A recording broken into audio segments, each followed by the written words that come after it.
Alright, so now we are ready to die cut our pieces for our snowman.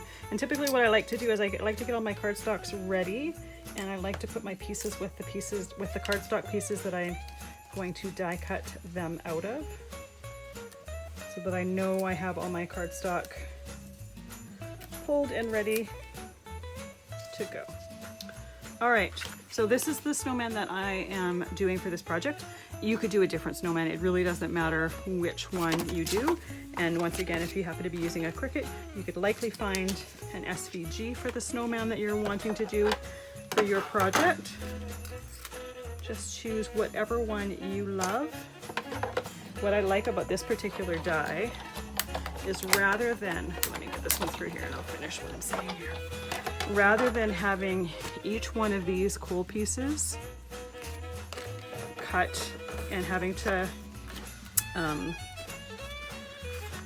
I trying to say? Having to apply each one of those, we have a black piece and then we have the piece that we're cutting out in white, so it's automatically cut out.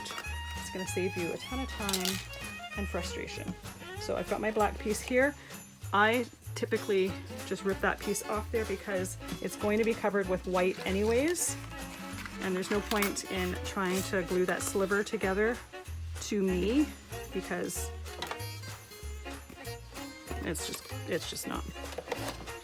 If you want to glue the black or the white on top of the black there, you don't actually see the black, so that's why I figured it makes no difference to me here. But see how all of those pieces for the buttons and for the eyes get cut over this white piece here, so then when I go and put my black piece underneath it, it's all completely done. Love that they thought that through enough so that you don't have to sit there fiddling with each one of those pieces. Toss my little die cuts into the basket here and I'll put them away in a minute. So I've got my hat out of this piece here. The one thing is there's a little tiny strap for on top of your hat, and I want that cut out of my, this is the piece that we did our texture with for our scarf, with the excess from the, I know what I want to say, with the excess cardstock and the colors that we did our background sky in.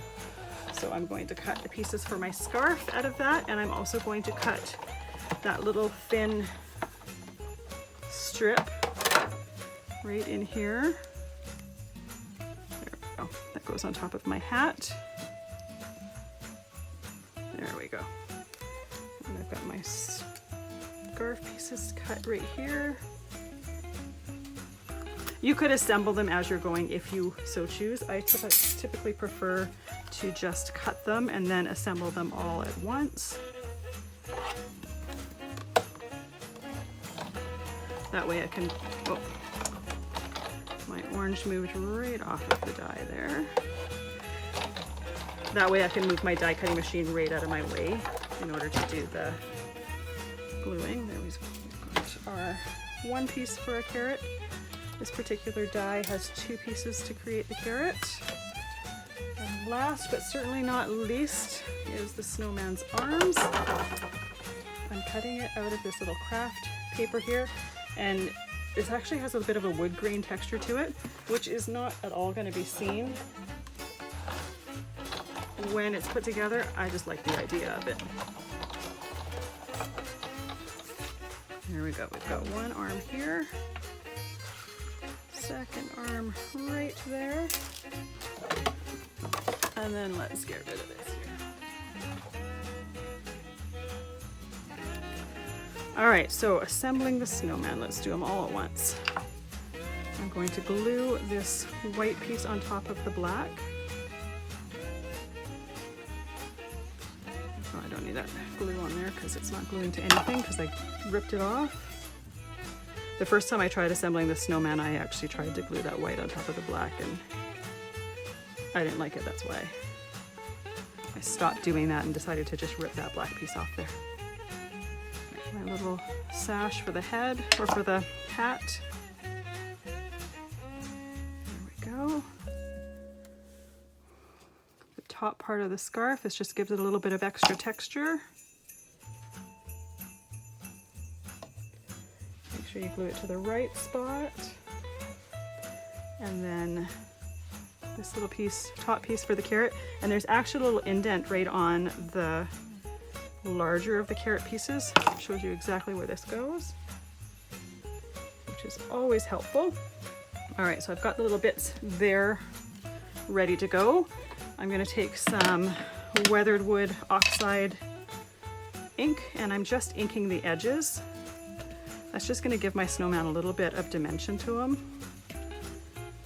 And typically I'd be a little bit more careful than I am. I'm going a little bit too fast. I'm getting a little bit more of the Oxide than I really want. I'm only doing it to the white pieces, so it doesn't go on all of the pieces for the snowman, just the white pieces. But I think it gives him a little bit of dimension, a little bit of shadow. A little bit less flat than just having the snowman by himself. All right, now he's ready to assemble. Super easy. Glue all over the black back. This time I definitely need glue on that little sliver.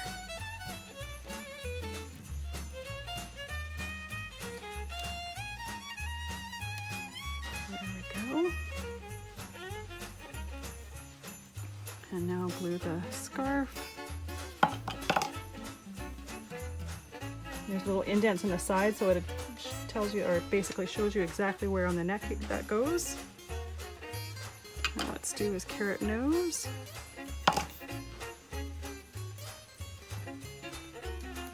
this moved, so I guess I didn't push it down quite enough for it to actually glue in place. For the hat, I only need glue on this little curved part here. There we go. And I will typically, I'm not going to do it right this second, I'll typically hold it down like this for a few seconds so that it glues onto the second piece as well. That may stay, or it may not have been enough time, it may poke up.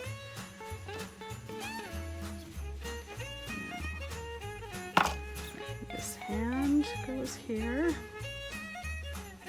This one goes behind. So I'll typically put, whoops, I moved that hand while I was trying to lift him up there. And I'd rather move this than try to glue that little bit on, so I have him on my craft mat. And then I just place him where I think I would like him to go. There we go. And now, last but certainly not least, add a little bit of the glitter. I only add it to around the white parts, and you can see my little nose there moving. Typically I wait for the glue from assembling him to dry to do this.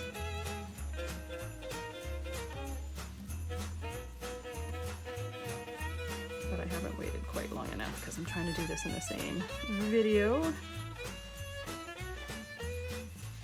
So I put it around the outside parts that you can see on the top layer as well as the bottom layer. Once I have the glue there, I'm going to dump the glitter on it.